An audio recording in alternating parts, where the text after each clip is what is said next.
A lot of people suffer from dry eye.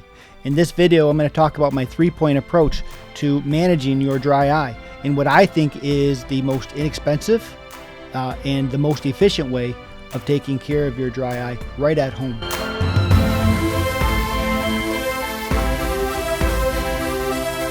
Welcome to Your Eye Show. I'm Optometrist Dr. Ed Wallington.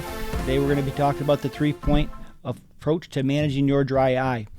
Step number 1 is when you go to bed at night, heal from the day's problems. Okay, dry eye quite often creates inflammation, creates irritation to your cornea, and the only way for you to not have less problems tomorrow is to perhaps heal from yesterday's problems. Okay, so step 1 is put an ointment in your eye every night. All right, just for example, when you go to bed at night, you might put Vaseline on your lips before you go to bed if you have chapped lips, right? So that way when you wake up in the morning, your lips aren't so dry. This is kind of like Vaseline for the eyes. It's not Vaseline. Okay, don't put Vaseline in your eyes. But this is an ointment for your eyes. It does the same thing. When you go to bed at night, we have glands in our eye that create our tears. During the day, we produce a lot more tears than we do at night. When we go to bed, our eyes shut. They don't blink. We're not getting that same mixture being created while we sleep. So our eyes actually get drier at night. So if you go to bed, you already have dry eye problems, irritation, inflammation to your eye. Well, you want to heal from that. How do you do that if your eyes are dry? And if your eyes are closed, you're not blinking. Well, you put some ointment in it. Okay, that ointment will actually lock moisture in so that your cornea cells can heal. And if your cornea cells are healing overnight and they're nice and lubricated, then your eyes you're going to find that you won't wake up with that dry, gritty eye. Okay, so step number 1 that a lot of people skip is this ointment. Don't skip this. This is actually my number 1. Heal from the day's problems. Okay, if you just, again, for example, if you go to bed and you wake up with dry lips, well, what is the chance you're going to have dry lip problems tomorrow? Pretty high, right? So what you want to do is you want to heal your eye so that if you do have dry eye problems, they're not going to be as bad. At least they're not going to be as bad. We're not healing your problem. We're not fixing your problem. But what we're doing is we're kind of pressing the reset button every night so that when you wake up in the morning, you will actually have moist, healthy eyes so that any dryness that does occur, it's not going to be as bad. Okay, the kind that I use, if you want some tips on what I use, is this. It's the Optace Hylo Night. Okay, the reason why I like this is that this provides that moisture lock, and it actually has white petrolatum, mineral oil, lanolin, light mineral. It has different components that actually act like that Vaseline, like I was saying, on your lips. But it also has vitamin A in it. Okay, vitamin A is an antioxidant, and it also actually helps bring down the melting point of the ointment. Sometimes people have a problem with putting this ointment in their eye because when you put the ointment in your eye, when we say put it in your eye just before you go to bed, is because it can blur you out. Imagine putting Vaseline in your eye, right? It would blur you out. So when you put this ointment in your eye, it tends to make you blurry, but you're going right to bed. So it shouldn't be that big of a problem. But sometimes people get up in the night or don't go to bed right away and they go, it's too blurry for me. All right. So the cool thing about that vitamin A is, one, it acts as an antioxidant, meaning that it gets rid of free radicals that are in the tear film, helps with that anyway. But it also helps bring down the melting point of the ointment. So it's not so blurry. I love this for my patients. Okay. The biggest problem my patients have with this is how blurry it is. All right. But there's other ways too. So the amount of ointment that you put, what you do when you put this in at night is you wash your hands real good. You put like a grain of rice size amount on your finger.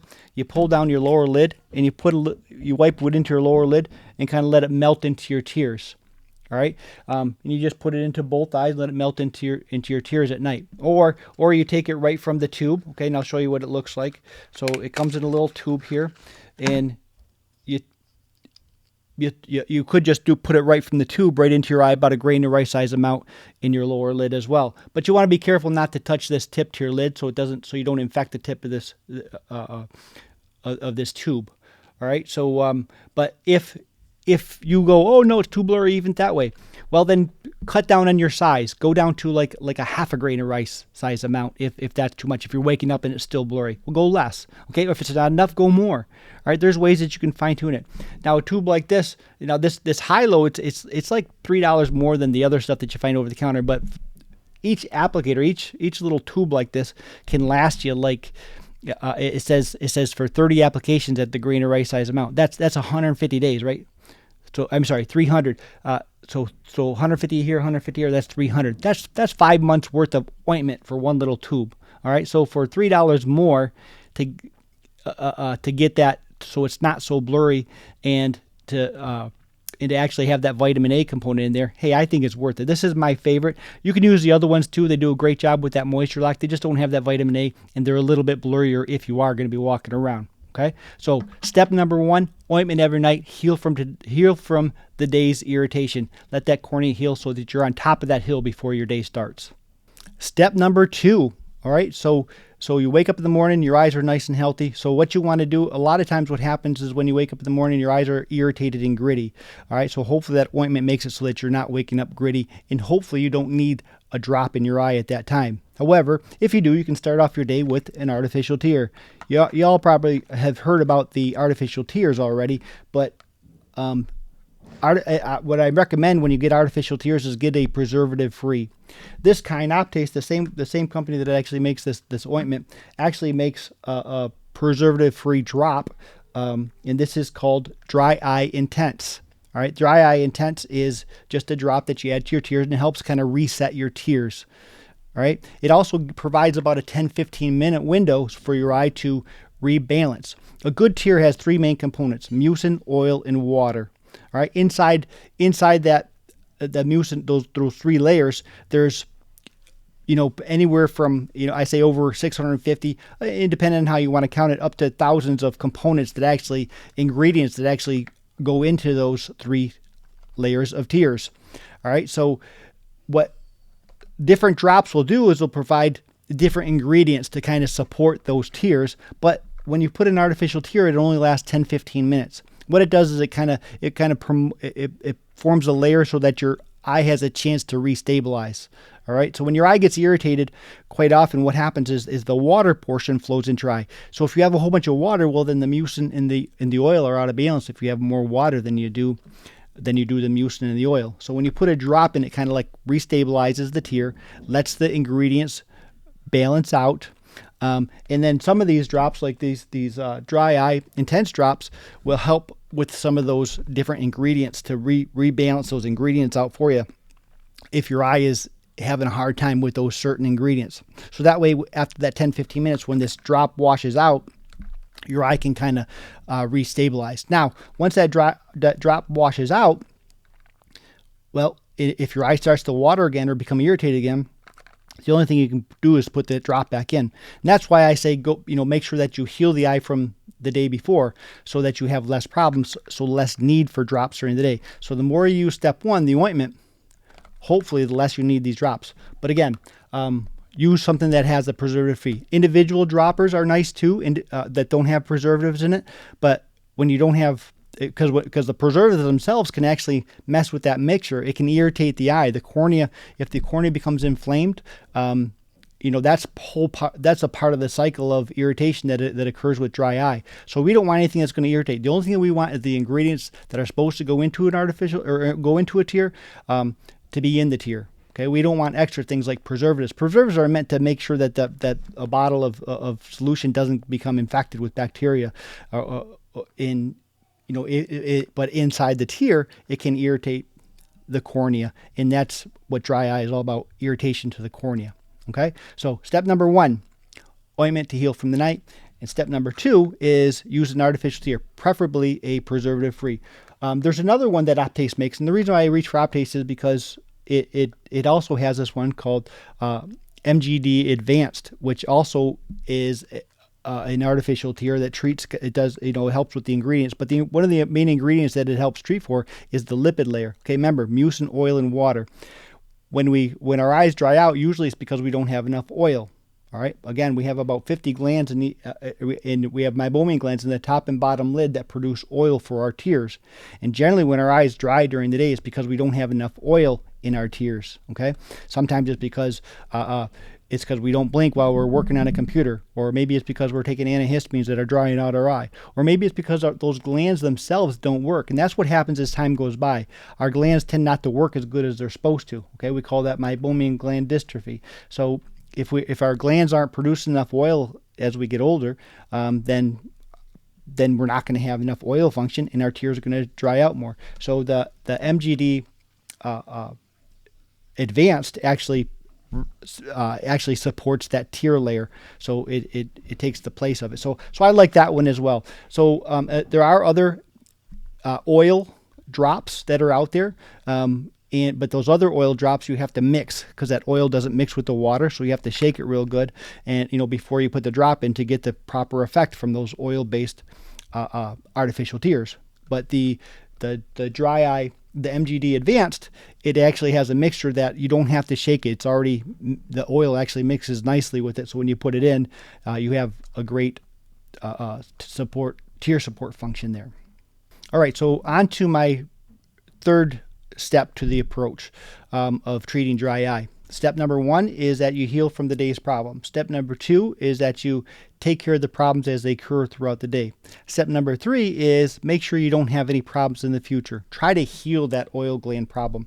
Okay, so so there's 2 ways to actually heal in this 2-step approach, those oil glands, so that they can function on their own, so you don't need the ointment and the artificial tears as much. Okay, one is help those oil glands produce on their own. Those oil glands actually, they have a melting point right around body temperature. Okay, but if you bring up that temperature, then they're going to melt better. They're going to flow better, right? Those oil glands, if you ever looked at our lid margin here, we have little dots along right behind our eyelash line, on the top and on the bottom. Okay, those little holes are actually openings for the oil to come into our eye. Every time we blink, we squeeze a little bit of oil out of those oil glands. It's like, it comes out like olive oil, all right, and it mixes with our tear, and it forms the top layer so our tear doesn't evaporate. So what we got to do is help those tears flow on their own. Okay, so as time goes by, sometimes we need more help. What's a good way to do that? Well, apply heat. A hot compress. Okay, I don't care how you get the heat there, but heat will help melt those glands so the oils flow better. All right, a simple way is to make a hot cup of water, dip a cloth in there, and while you're watching TV, put that hot compress on there, and it'll help melt those glands. Do it for about 10 minutes a day. That's the recommended time. All right, but don't make it so hot that it's going to burn you. Don't pour that water on it. Don't don't do anything like that. Another simple way to do it is to make use a mask. There's lots of different masks out there. There's inexpensive ones, and then there's but the most common ones that will. And yet, what you do is with the mask, you just throw it in the microwave, heats up the mask for about 10 minutes, and then you put it on your eye, and it holds that 10-minute time needed at higher than body temperature to help melt those glands. Right, so there's different kinds, and that's a great way. Another one that at one of the conventions I was at, somebody had a really good idea. Is if you boil an egg, here's a cool one too. If you boil an egg, that holds heat nicely real well, and it actually kind of fits nicely into your eye. And then when you're done, you can eat the egg, and you get 9 essential amino acids as well. So you get your glands melted and nice tasty treat afterward. Okay, so that's one way to support the function, so the oil glands produce better on their own. All right, so then again, if your glands are working better, then you don't need the ointment and the drops as much, which would be great, and it saves money, right? So generally these masks will run anywhere from $7 up to like $30. But so find a good one that'll last, and you buy it once and it can last you years. The next thing that we can do to support the natural function of our oil glands is to supplement with essential fatty acids. We're supposed to take in a certain amount of fat each day, ingest a certain amount of fat each day, because our body can't bring in certain kinds of fat. We call those essential fats, essential fatty acids. And the fatty acids you're most familiar with that is supportive to function of the brain and the heart for the skin is omega-3s. Omega-3s we tend to get from fish. Okay, fish eat aquatic life. It gets into their tissues, and we eat the fish, and then we benefit from the omega-3s. The best fish, by the way, out there for omega-3s is salmon. So if you have enough fish in your diet, then maybe you don't need this. But if you don't have enough fish, if you don't eat enough fish in your diet, then perhaps you need to supplement with some type of fish oil. All right, and the best type of fish oil to actually get is something that has natural triglycerides. There's different kinds of fish oils that are out there, but if you get a fish oil that is not natural, then it's not going to be as efficient. Okay, so when you look for your fish oil, make sure you find something that is made with natural triglycerides. But there's another essential fatty acid we need too, omega-6, which is out there that we have to ingest as well. But the omega-6s we tend to get actually too much of in our diet. All right, omega-3 and omega-3 are both polyunsaturated fats, but omega-3 we know is healthy for the body, but omega-6 is kind of not so much. Why? Because we tend to have too much omega-6s. It's what you find in our seed oils. Okay, it's in seed, but it's in a lot of the seed oils like canola oil and vegetable oil. We tend to have more of that. We tend to have too much omega-6s and not enough omega-3s. It's kind of a bad balance. You really want your omega-3s to be a lot more in your diet and your omega-6s less in your diet. Okay, why? Because omega-3s tend to be anti-inflammatory. Okay, and part of dry eye is inflammation. So if we have more omega-3s, then we cut down on inflammation. We have more omega-6s, we tend to have more inflammation. But a nice balance is needed. Okay, so that because omega-6s, like I said, tend to be inflammatory. But if you have this nice balance, then the omega-3s will kind of negate the omega-6s. Now, so fish oil is the other thing to help in the long run, but to obtain your omega-3s.